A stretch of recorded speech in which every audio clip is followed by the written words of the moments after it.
Welcome to Myrtle Beach, a top destination for tourists from all over the world. With miles of sandy beaches, sparkling waters, and endless activities, it's no wonder why so many people flock here every year.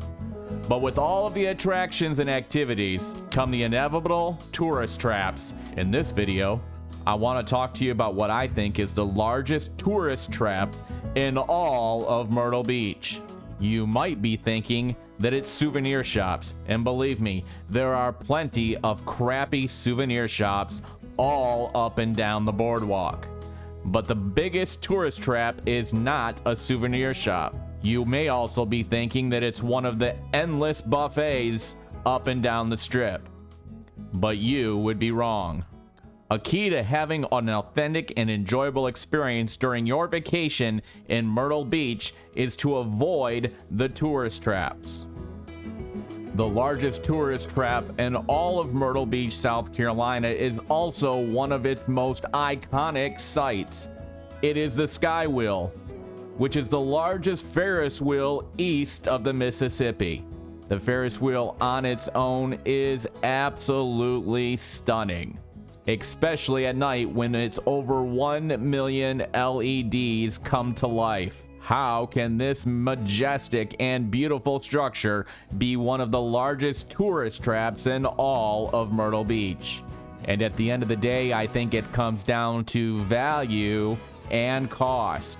Currently, an adult ticket costs almost $17, but like all tourist traps, that's not where it's going to stop.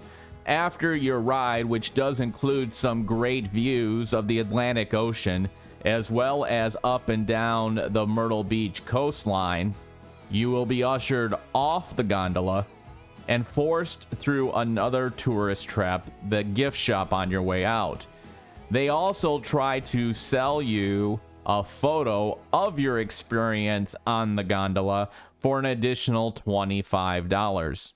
This is definitely one of those experiences while in Myrtle Beach that most people will do once, and most will only do it once. While I enjoyed my ride on the SkyWheel, I do not see the value for a family of 4 in excess of $80, with a ride time of 10 to 15 minutes long, and a view that simply repeats over and over and over again.